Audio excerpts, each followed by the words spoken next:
Buenas, yo soy Javier Caño y esto es Caño de Panenka, un canal sobre fútbol español con vídeos todos los días de lunes a viernes a las 2 de la tarde. Quizás estás viendo este vídeo un lunes a las 2 de la tarde y dices, hombre, hace hora y media que Luis de la Fuente ha dado la convocatoria de la selección para el Mundial 2026. Y tú dices que habla sobre fútbol español. Quizás lo que es más noticioso es eso. Sí, pero aquí llevamos todo el año cubriendo la liga, todos los lunes, hablando de lo mejor y lo peor de cada jornada, hablando de la actualidad de los equipos, analizando cómo estaban. Y evidentemente no nos podíamos ir sin hablar de los descensos de Girona y Mallorca. Y aparte, que si tú quieres que yo hable del Mundial, no te preocupes, porque a partir de la semana que viene vamos a tener vídeos sobre el Mundial todos los días. Así que te recomiendo que te suscribas y oye, que vayas dando apoyo a este canal porque se vienen muchas sorpresas en las siguientes semanas. Vamos a hablar de los descensos de Girona y Mallorca juntos, en vez de hacer dos vídeos, porque creo que son dos descensos sobre los que se pueden trazar varios paralelismos. Y me voy a explicar.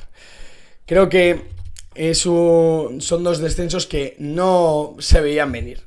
Dos proyectos que en agosto decían, bueno, puede ser que estemos peleando por la permanencia a final de año, pero el objetivo puede ser estar en una zona media tranquila y si salen las cosas más o menos bien, pues optar a una octava plaza que pueda dar Conference o pueda dar acceso a Conference a final de año.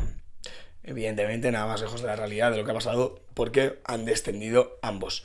Son dos proyectos que no estaban montados para descender a segunda división, evidentemente, o ni para estar peleando en la última jornada por no descender a segunda división, pero la bola de nieve les ha pasado por encima y al final les ha cogido el toro y han descendido a segunda división. Por eso creo que son dos descensos que se parecen. Pero no solo por esto, sino porque al inicio del año creo que todos podíamos estar de acuerdo en que las direcciones deportivas de tanto Girona y Mallorca habían actuado mal. Vamos a empezar por la del Mallorca. Y es que el problema del conjunto bermellón no ha sido en ningún momento el 11 que ha podido tener sobre el campo o la plantilla con la que contaban Yago Barrasate primero y luego Martín de Michelis. No ha sido ese el problema. La calidad pura de la plantilla no ha sido el problema. Ahora, todos sabíamos el verano pasado que el vestuario del Mallorca necesitaba muchos cambios, que era un vestuario muy tóxico, en el que se necesitaban nuevas jerarquías, se necesitaba que se abrieran las ventanas para que entrara un poco de aire a ese vestuario, y la dirección deportiva del Mallorca no fue capaz de llevar estos movimientos a cabo y vender a ciertos jugadores para traer a otros nuevos y que las dinámicas que habían dentro de su vestuario cambiaran. No fue posible, no lo hicieron. Fallaron en su cometido, que es lo que tendrían que haber hecho, y evidentemente ahora lo están pagando caro. En ese caso, la dirección deportiva de Mallorca falló. Pero es que para mí, la del Girona también falló este verano y lleva ya un par de años fallando. Y me explico. Después de quedar terceros, si no me equivoco, pelear la liga durante unos cuantos meses y entrar a Champions League, se vendieron a Dobic y a Savinho. Entró mucho dinero por esas dos ventas y esa tenía que ser una bala del Girona para intentar construir una plantilla que le permitiera constantemente estar en la lucha europea. No entrar todos los años a Europa League o a Conference League, pero bueno, estar en esa zona. Y la realidad es que con los movimientos que ha hecho en los dos últimos años, la plantilla del Girona ha estado muy lejos de estar en esa zona europea.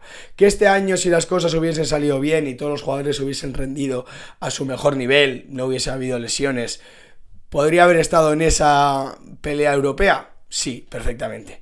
Pero es que a esta plantilla en Girona le faltaban efectivos en medio campo, cuando salió Ángel Herrera y no se trajo a nadie de garantías para sustituirle. Le falta un delantero suplente, evidentemente. Ha estado jugando Banat, que ha sumado goles, pero en cuanto no ha estado el ucraniano, se ha caído por completo la capacidad ofensiva del equipo. Le faltaba un central que pudiera acompañar a Víctor Reis con más garantías que Deli Blind y que este pasara a ser un buen suplente. Vamos, ha tenido varios aspectos que tendría que haber mejorado mucho más la plantilla. A mí, por ejemplo, me parece que también le ha faltado algún extremo más puro o de más nivel de lo que ha estado Bryan Gil o Joel Roca. Creo que hay deficiencias muy claras en la plantilla del Girona, que con el dinero que ingresaron hace 2 veranos por Dobic y Savinho deberían haber sido tapadas estas carencias y es una bala que dejaron pasar los directivos del Girona y bueno, la dirección deportiva del conjunto gironí. Creo que ambos descensos empiezan desde ahí, desde que la dirección deportiva estuvo mal en verano. Pero es que además comparten que el inicio fue terrorífico en ambos conjuntos. Recordemos que el Mallorca empezó con Yago Barrasate y siendo un equipo prácticamente irreconocible.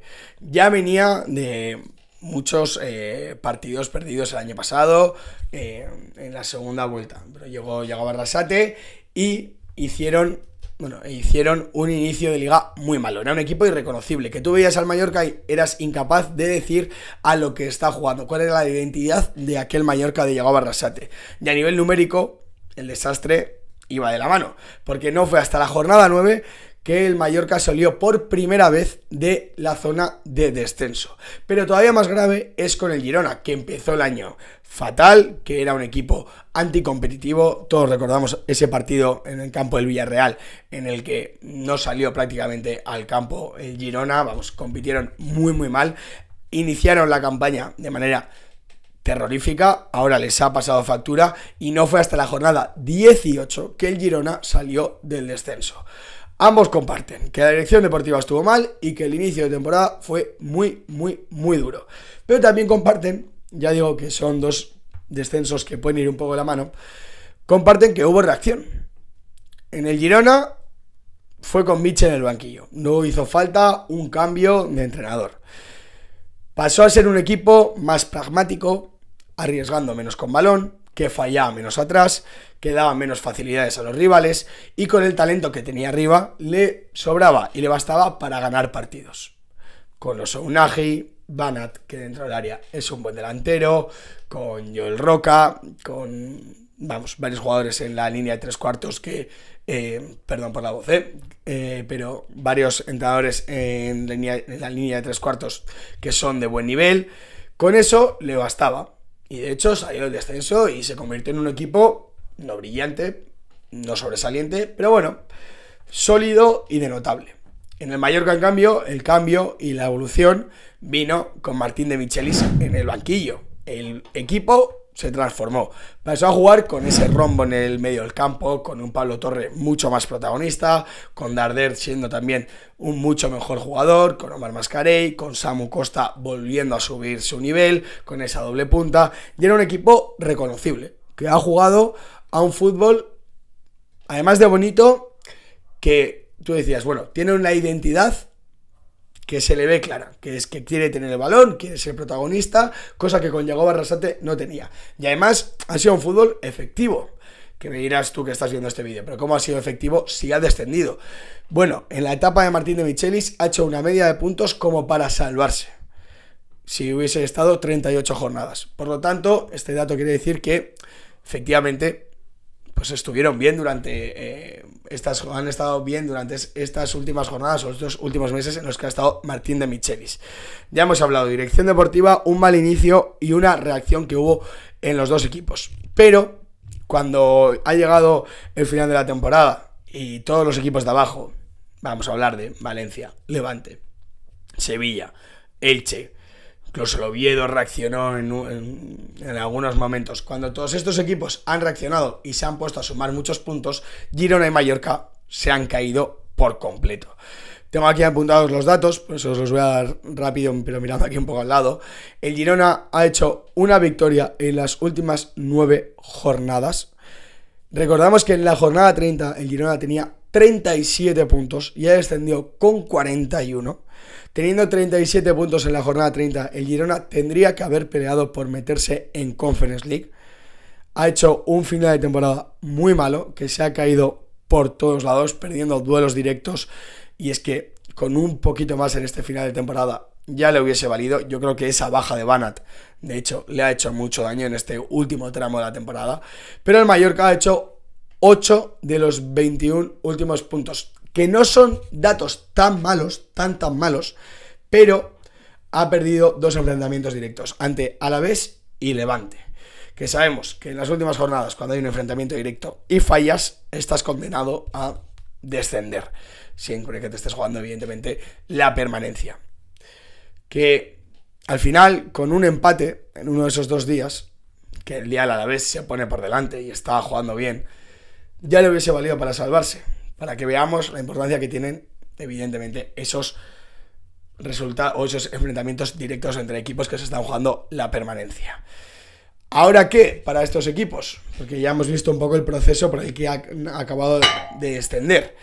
Pues es evidentemente un escenario muy complicado, porque a nivel emocional es muy difícil aceptar un descenso y ponerte a trabajar en otra división, pero es que lo normal es que haya desbandada en ambos equipos. Primero porque el presupuesto se reduce mucho cuando bajas a segunda división, porque los ingresos bajan bastante también. Pero segundo porque tenían 2 plantillas con muchos jugadores de primera división. Cuando hablábamos del descenso del Oviedo, hablábamos de una plantilla en la que, bueno, pues igual había 5 o 6 jugadores que se podían salvar y el año que viene estar en primera división. En cambio, en el Mallorca y en Girona hay muchos jugadores, por enumerar algunos. Muriqui, Virgili, Darder, Samu Costa, Pablo Torre, Leo Román, Mafeo y Mojica. A mí me parecen jugadores que el año que viene estarán en primera división y algunos de estos en buenos equipos, como puede ser Muriqui. Pero es que en Girona también Arnau, Bitzel, Iba Martín, Ounahi, Lemar, Banat, Joel Roca, Víctor Reis, Alex Moreno, Echeverry, Sigankov. Yo creo que estos son jugadores también de primera división. Por eso, y así voy a cerrar el vídeo con una última conclusión, que es con la que hemos empezado el vídeo también, pero por eso, la cantidad de jugadores de primera división que tienen estos equipos, el descenso es especialmente traumático. Porque estos 2 equipos tienen mejor equipo o mejor plantilla para mí que Levante, Elche, incluso que Sevilla, que Deportivo Alavés. Son plantillas preparadas para no estar tan abajo. Y aún así, Girona y Mallorca, por estar haciendo las cosas mal durante unas cuantas temporadas, se van a segunda división. Eran 2 descensos que no se esperaban en sus proyectos, que no esperábamos los aficionados neutros de la liga, y que son 2 descensos muy muy duros porque no se vieron venir. Déjame en comentarios tu opinión de cuáles han sido los males de estos equipos para descender y para ir a segunda división. Mucho ánimo a los aficionados tanto de Mallorca como de Girona, y tú que estás viendo este vídeo, nos vemos mañana a las 2 de la tarde.